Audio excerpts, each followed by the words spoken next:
Hello, I'm Amber Campbell. I'm joined today by author Carole Boston Weatherford. New York Times bestselling author Carole Boston Weatherford recently released Beauty Mark, a verse novel on Marilyn Monroe, and RESPECT Aretha Franklin, the Queen of Soul. Her 50-plus books include The Caldecott Honor, Winner's Freedom in Congo Square, Voice of Freedom, Fannie Lou Hamer, Spirit of the Civil Rights Movement, and Moses, When Harriet Tubman Led Her People to Freedom.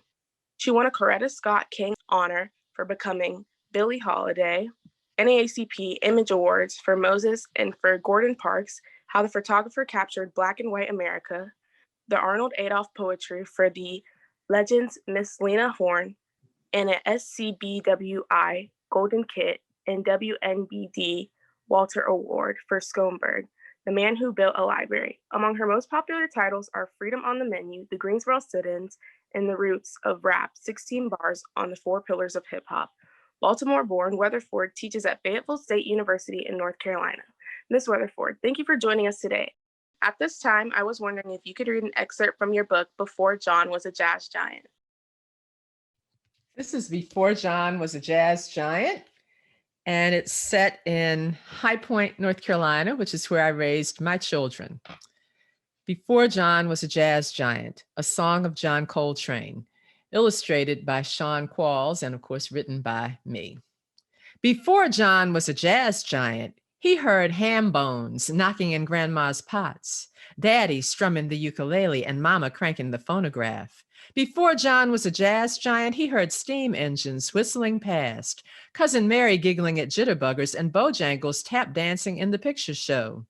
Before John was a jazz giant, he heard Grandpa's Sunday sermons, Mama playing hymns for the senior choir, and the Scoutmaster's call to join a band.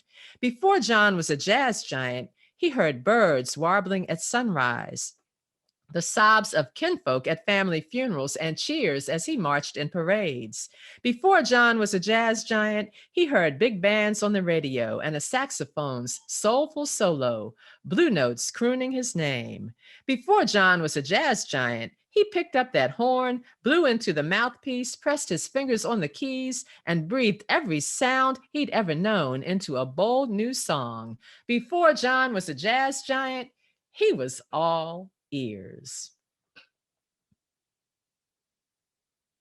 Thank you so much, Ms. Weatherford. Is it all right if I ask you a few questions? Yes, please do. Okay, my first question for you is, what inspired you to become an author? I have been writing since I was in first grade. I made up my first poem and dictated it to my mother on the way home from school one afternoon. And my dad was a high school printing teacher. And as I continued to write more poems in the early grades, he had his students use my poems as typesetting exercises. So I wound up seeing my work in print at a very early age when I was in second or third grade. Before the dawn of desktop computers or laptops or any of the technology that we take for granted now. So at a very early age, I saw my work in print.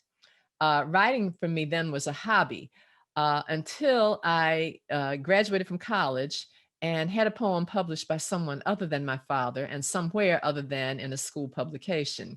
And when I had my first poem, my first work published, by professionally, I decided I wanted to be a poet. I declared myself a poet and that I wanted to be a published author one day. And overnight, like 15 years later, I was published. First book came out, Juneteenth Jamboree, debuted in 1995. And I've been I've been publishing for over 25 years now and have more than 50 books. Wow, that's amazing. My second question for you is, what was your favorite book as a child?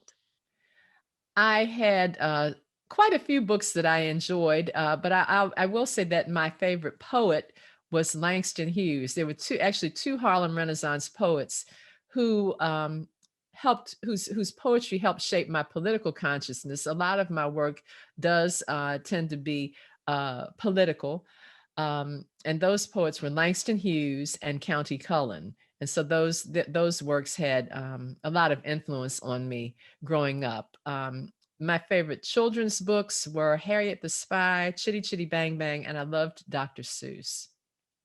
What inspired you to write Before John Was a Jazz Giant?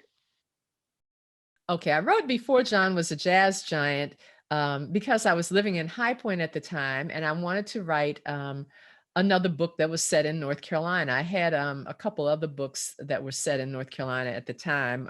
My first book that was set in North Carolina was Sink or Swim, African American Lifesavers of the Outer Banks.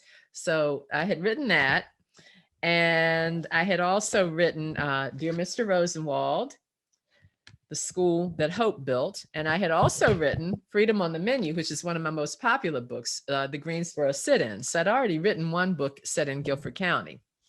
And I decided I wanted to write something that was set not in Greensboro, but in High Point. And John Coltrane is probably the most famous resident to have come out of High Point.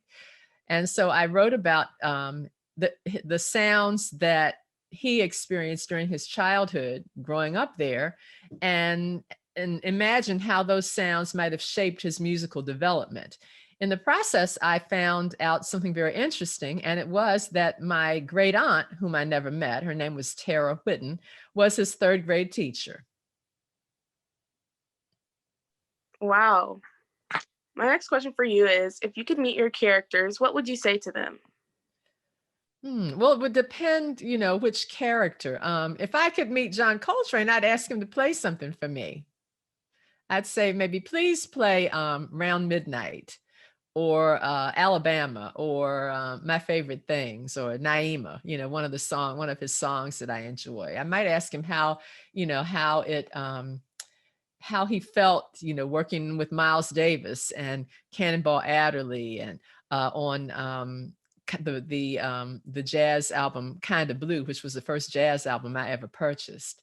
So those are some questions that I'd have for John Coltrane. Okay, my last and final question for you is, where can our viewers purchase or check out your book? And where can they find out more information about you? They can find out more about me on my website, cbweatherford.com. They can purchase my books at local and online bookstores. And they can also check out my books at any public library. They may not have all of my books, but they can certainly get them. I would like to thank author Carole Boston Weatherford for joining us. And again, for more information on this author, please visit her website at cbweatherford.com.